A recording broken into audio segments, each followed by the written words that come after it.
everybody. Welcome into a brand new episode of the Rams Report by Chat Sports. On today's show, as always, presented by Prize Picks, I want to take a minute to answer some of your guys' questions. I call these mailbags. I think a lot of people call them mailbags. It's not my thing. But this is our Rams mailbag for this week. It's been a little while since we've done one, but I thought it would be fun to take some questions on before we get into the season to kind of hear what the Ramily is thinking and hopefully provide some clarity on some points that you guys may have major questions around. Usually we do these in the studio and I have my graphics, but today I am operating from home, and there's a reason I'm operating from home.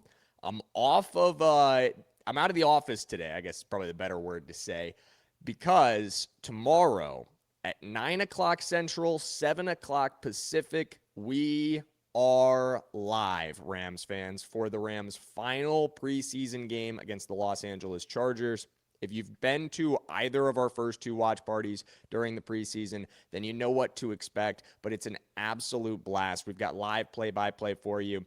I'm having more than a couple of beers. I'm getting pretty rowdy on there, cheering my absolute head off, calling every single play and providing instant reaction and analysis for you guys. I'll be joined by producer Mike this week. He'll be hanging out with me. Producer Ryan is on vacation, but he'll be back for week one.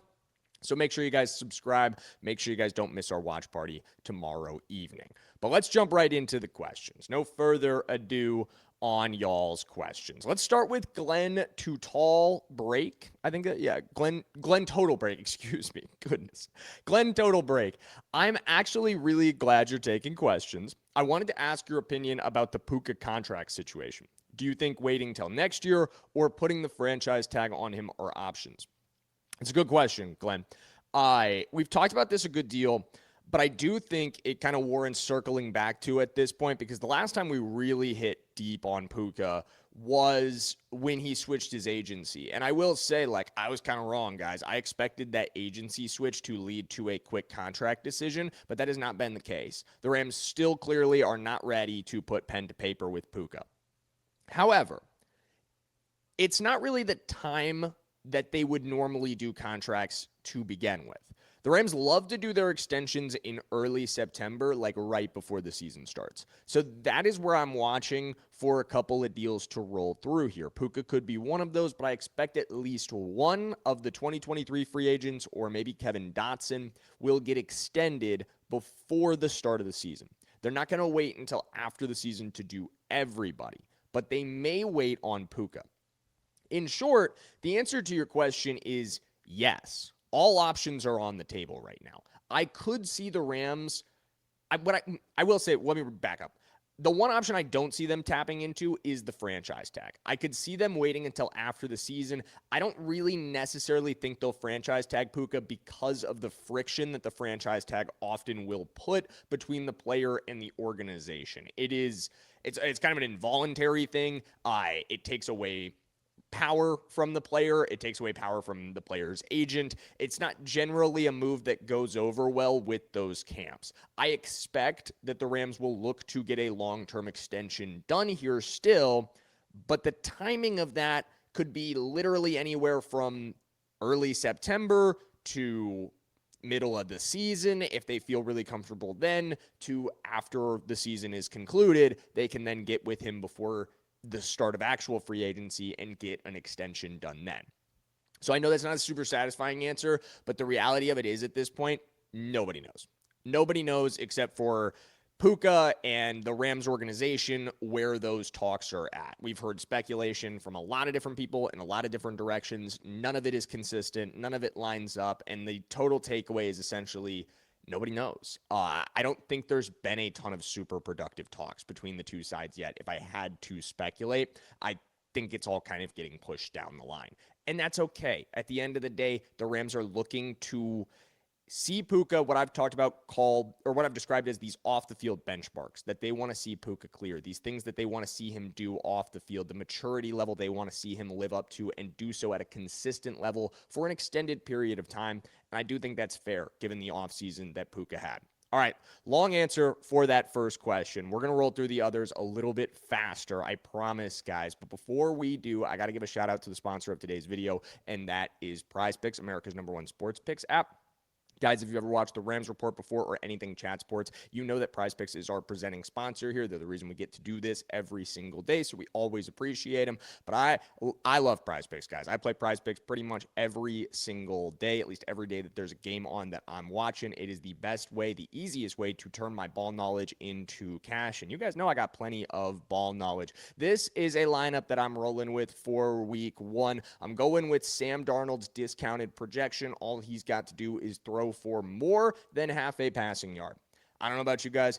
I think that's probably going to happen in the professional football season opener. And then we've got our game on Thursday. I'm going with Christian McCaffrey to get in the end zone, and I'm going with Matthew Stafford and Puka Nacua. Stafford to throw for 200 yards, Nacua for more than 50 yards. So you guys can tell me on this lineup on the Prize Picks app in the social feeds feature. Just drop a follow on my username. Jackson Durham is the username. So just my first and last name, and you'll see all my latest lineups, including this one. You can tailor fade them with just one click. And if it's your first time placing a Prize Picks lineup, make sure you use code HMA when you place that one, because when you play your first $5 lineup and win, you can get $150 in bonus lineups. One more time, that's code HMA when you play your first $5 lineup to get $150 in bonus lineups if you win. Thank you to Prize Picks for sponsoring today's video. Let's answer question number 2. This is from RSO525. And I owe you an apology, friend. You said, I will repeat my hot take comment from a few months ago. Sorry we didn't get you in that video, brother. The Rams could have a shot at taking 5 major awards at the NFL honors. Stafford to win the MVP, Puka to win the Offensive Player of the Year, Garrett to win the Defensive Player of the Year, McVay to win Coach of the Year, and an Aaron Donald Comeback Player of the Year award. Not sure if there's an Executive of the Year award, but maybe Snead can win that one too. I agree. Absolutely, I agree. If Aaron Donald comes back, he would, I think, sure as hell be in the Comeback Player of the Year discussion. It'd be really hard to keep him out of it. There is not an Executive of the Year award, to my knowledge. At least not one that's given out at NFL Honors, unless I'm totally blanking. Somebody let me know in the comments if I'm totally blanking. But I usually watch NFL Honors, and I don't remember them ever giving out an Executive of the Year award. If they were to do so, though, I absolutely think Snead could qualify for it. You know, I got a laptop in front of me. I'll just Google it. Executive of the Year, NFL. Do they have those? Oh, they do. Yeah, okay. The Pro Football Writers of America give it out. So it's not like a NFL Honors Award. The reigning winner is actually, John Schneider from the Seattle Seahawks. I will say, I mean, they won the Super Bowl, so it's hard to argue with. But, yeah, I definitely think Les Snead, you put together a roster that wins the Super Bowl, it would be hard to deny him that award. The Pro Football Writers of America, I think, would get him right on that. So not an NFL honor, but still a Executive of the Year award there for you. I agree. Totally agree that all 5 of those guys, plus the 6th with Snead, would and could and should be contenders. Cadbara, shout out to Cadbara, a real one from our live streams, always hanging out. Will Dean Connors and or Nick Anderson make the 53-man roster? I'm not going to lie. I think it's going to be really tough for both of those guys. I really do. They've been preseason standouts. I think they're both solid practice squad candidates. We did our 53-man roster projection yesterday, and I did not have either of them making the final cut, but I have both of them on the practice squad. So I think that's probably where they're going to end up. It is just such a deep Rams roster, guys. Like, it's kind of painful. You know what I mean? Like, you're going through these lists, and you're like, oh, man, Alzillian Hamilton, he's been so good in the preseason. We got to find a spot for Alzillian. And then you start looking around and you're like, uh-oh, like that means cutting Cam Lampkin, who's also been really good throughout training camp in the preseason. Uh-oh, that means cutting Josh Wallace, who's got starting experience. You know what I mean? Like, it's hard to see some of these things going in that direction. So I do ultimately think that Dean Connors and Nick Anderson are going to find themselves as practice squad candidates rather than on the final 53. Next up, thanks for sending in a question, Cadbara, and thanks to everybody that sent in questions. Straw Hat the Prince asks, will you take on a co-host?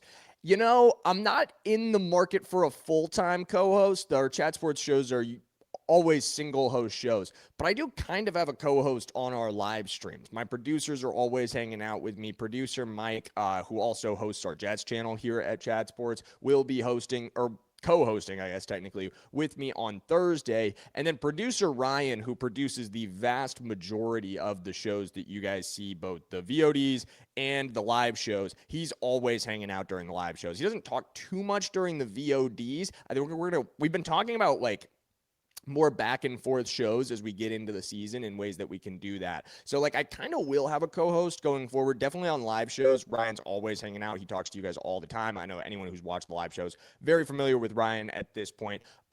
So Ryan is kind of my co-host, and he will be more of a co-host in the future in his role as a producer. Obviously not from home. Ryan's not hanging out with me here, but whenever we're in the studio at Chat Sports, Ryan will look to be more involved as we continue to go down. He's new to being on the Rams, so we're kind of letting him get his feet wet a little bit with the team before taking that step into being on actual shows. But he's definitely getting there. I'm really, really happy with working with Ryan. If you're watching this, brother, appreciate you. All right, next question up here. When will we have an Aaron Donald decision? So this will be the first of a couple Aaron Donald questions. This was the vast majority of the questions that got sent in. So if you are not the specific sender, but you're like, man, I sent in a similar Aaron Donald question, just know I kind of am looking to answer a lot of them at once. So there's like 3 specific ones I want to call out. Conrad MB1, we'll start with you. When will we have an Aaron Donald decision? Conrad, I think it's tricky, right? I think I was listening to Pro Football Talk, and they put out an interesting situation that I think could maybe work out. I'm going to start by just saying, like, this is not a report. I don't know. The reality of it is I do not know. For sure, anything. But I did see Mike Florio and Pro Football Talk put out a statement saying, or not a statement, but like they were speculating on their podcast. Could the Rams sign Aaron Donald or bring him back? Essentially, he's already under contract, so sign is kind of a weird word, but you know what I mean. And then place him on the physically unable to perform list. And what that would essentially do is make it such that the Rams would not have to keep reporting Aaron Donald workouts in the future to the NFL. He would just be part of the team, but not counting against the 53. He would be on the physically unable to perform list, which would mean that to activate him, the Rams would need to open a 3-week ramp-up practice window. So essentially, the idea here would be you could sign him in the next couple of days, have him on the pup list, ramp him up, starting probably in week 1, and then actually activate him by week 4. Would that be? Yeah, week 4 would be the first game that Aaron Donald would play. Am I telling you that that's what's going to happen? No. But when I heard that, I was like, I could definitely see that being a path. I think like the one thing I will say I'm almost positive of is he's not going to play in week 1 at this point. And the reason for that is it's just too short of a window from him to like officially come back to the team and then play in 2 weeks. I don't really feel like that's what's going to happen. And especially the way that the Rams are going about things in Australia, their effort to make this very, very quick turnaround, there wouldn't be like a lot of ramp up time involved in that. Whereas like if they were going to stay in Australia for a week, he could travel down with the team and practice with the team in Australia for a week. But you know, and even then, I just feel like it's too quick to ask Aaron Donald to sign with the team, and then in 2 weeks, he's got to be ready to go. I think at this point, we're looking to week 2 and beyond that, and probably more realistically, it would be a closer to like early middle season, like week 3, week 4 return for Aaron Donald. So when will we have an Aaron Donald decision? I think we'll have a decision one way or another pretty soon here, but when will we have a return? It's going to be a little bit further down the line, into the middle of the season, if he does decide to come back. Speaking of which, if AD comes back, what percentage of the old him do you think we can expect to see? I think it's got to be like 90 to 95%. And I know that sounds crazy. I know that sounds like I'm just a big Rams homer when I say that. And believe me, I am a big Rams homer. But the reason I say that is primarily because of everything we've heard from Aaron Donald and everyone around Aaron Donald about his thought process around this decision. This is a decision that is getting made if he feels confident and capable of being the Aaron Donald he has always held himself to the standard of being. The Aaron Donald that lives up to the legacy he established in his almost unmatched career in the NFL. At least on the defensive side of the ball. I think it is certainly unmatched. I think you could say other guys won as many Defensive Player of the Year awards as he did, but I think on the field, there has never been a better defensive player in our game. And so if he cannot come back at that standard, he will not come back at all. So if he does, my expectation is he's going to be very close to the same guy we saw when he left in 2023. Now, what does that mean?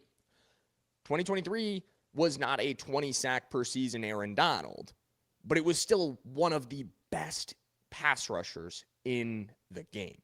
And I expect that if Aaron Donald comes back, while he will probably not be height of his powers Aaron Donald, he will be at nearly the same level he was when he walked away in 2023.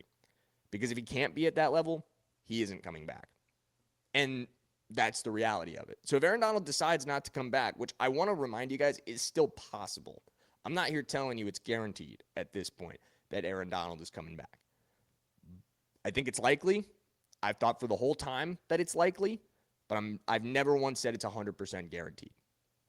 And if he doesn't, it's not because he doesn't want to. It's because he feels that he cannot live up to that standard. Because I think he wants to. Like, I don't think you make this many overtures about it, this many comments around it, this much of a media scene if you don't actively want to do it. But he also wants to protect his legacy. He wants people to continue to look at him as the greatest defensive player there ever was. And I think he's worried that coming back for a season that doesn't live up to his standard in a move that people could down the line, Rams fans would never do this, but like the national media could look at this down the line and go, well, Aaron Donald just came back to ring chase and he wasn't a huge part of that Rams team. He would not let that happen. You know what I mean? So again, another long-winded answer here, but I do truly expect 90 to 95% of the Aaron Donald that we knew in 2023. All right, a couple more questions here, then we're going to get out. What are your thoughts on Sean McVay saying he hasn't named a QB2 yet in his latest interview? That's a good question. This comes from Ray Rams. Thank you, Ray Rams. I talked about this in a short, but the reality, especially when you combine it with him saying that the Rams want to keep 3 quarterbacks on the initial 53, or not want to, are going to, I should really say, keep 3 quarterbacks on the initial 53-man roster.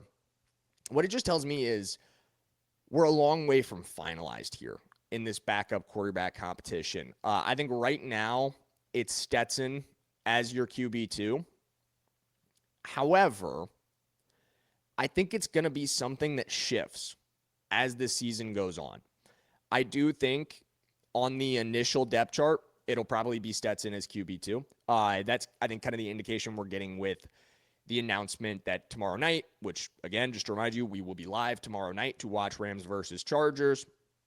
I'm expecting to see a lot of Ty Simpson, like 3/4 of Ty Simpson, maybe a quarter of Matthew Caldwell. And the reason they're going to give Caldwell a quarter is, honestly, it's a nice thing to do for Caldwell. He's been with the team the entire time. He is not going to make the final 53. They're going to give him a chance to kind of try out for other teams. So that quarter, like, I know there's probably a part of you that goes, that's valuable reps for Ty Simpson.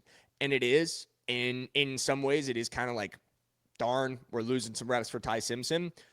However, Matthew Caldwell has worked his tail off all summer long to be on this roster. He's done everything that's been asked of him, according to Sean McVay.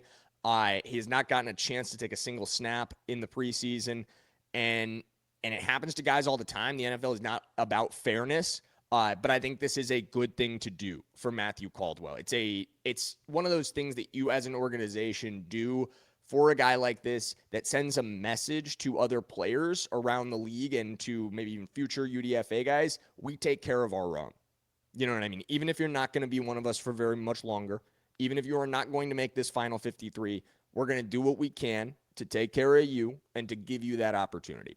So again, I'm kind of getting sidetracked from the question, but I did want to point that out. But I do think that this will be an ongoing competition.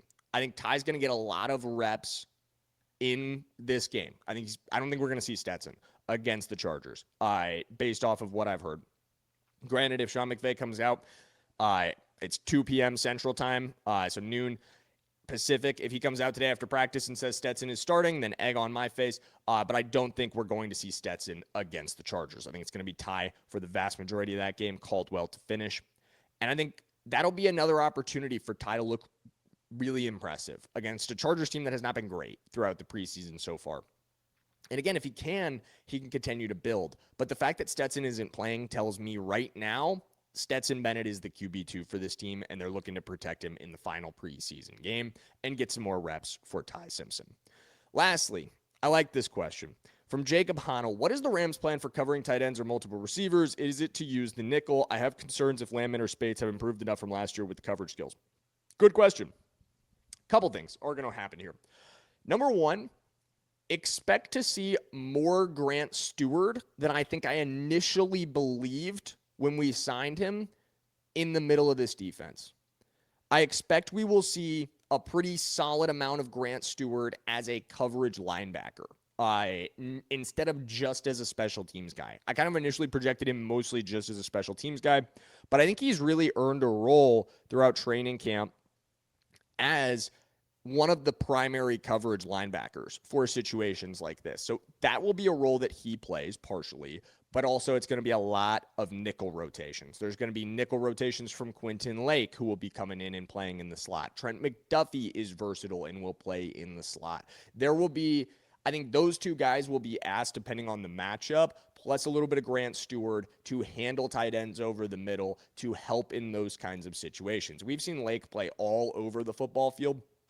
That's not going to stop. We've seen Cam Hinchins play all over the football field. That's not going to stop either. And Trent McDuffie, obviously his first year as a Ram in this scheme, but in his past, he's been fantastic as a boundary corner, but he's also had some of his best moments in the slot playing that nickel role. So I do think we're going to see that as well. Sean McVay has been very open about the fact that one of the things that attracted the Rams to a guy like Trent McDuffie is his versatility, is what he brings to the table there. That's something the Rams value incredibly highly amongst their defensive backs. They love to have the ability to show a variety of different looks to teams, to not let teams get comfortable with just one thing, with just one guy potentially being the nickel defender, potentially taking on tight end responsibilities. They're going to show teams a bunch of different things, and they're going to try different things. A, to confuse offenses that are going up against them, but B, to see what works best and likely stick with it in the biggest moments. So expect to see a lot of different potential solves for those kind of problems, both matchup based and then also as you get towards the biggest moments of this season, week 16, week 18 against Seattle, the playoffs after that. You're going to see, I think, a lot of Trent McDuffie taking on those responsibilities because I think he will be our best foot forward in those kind of moments while also rotating out to the boundary depending on the matchup as well. So that's a really good question. I know it's kind of all over the place, and essentially the answer is like 4 different guys are going to take on that responsibility, but I hope you kind of understand the why behind that, and it makes sense as to like, this is Chris Shula's opportunity to have such a different amount or such a different level of talent in the secondary, and I think he's excited to play around with it. I think he's really excited to be able to confuse and disguise and show different looks that are really going to catch opposing quarterbacks off guard, opposing offensive coordinators off guard. I'm pretty fired up about it. I mean, there was a lot of reasons to get excited about getting Trent McDuffie, about getting Jalen Watson. And of course, none of this even has to mention the fact that Myles Garrett is now on your defensive line chasing down opposing quarterbacks. And that's even, if Aaron Donald doesn't come back, then that situation is even more scary for opposing quarterbacks before they even think about throwing downfield, which is obviously going to help with all of this. But I do think it is going to be a variety of different people playing in those roles to assist in coverage. All right, this is a long one. I hope you guys enjoyed me rapping at you about your Rams questions. I always love taking y'all's questions. We'll be doing mailbags throughout the season. I've been talking to the bosses, and they want us to start doing kind of weekly live shows pretty soon. So that will be part of our weekly live show rotation. We'll have mailbag opportunities for you guys on there. So make sure you're subscribed. We've got a lot of fun stuff coming down the line, including a live show tomorrow night. One more time, going to let you guys know, going to remind you, we are live at 7 p.m. Pacific time, 9 p.m. Central time. I hope to see you then, and thanks for watching today. As always, let's go Rams.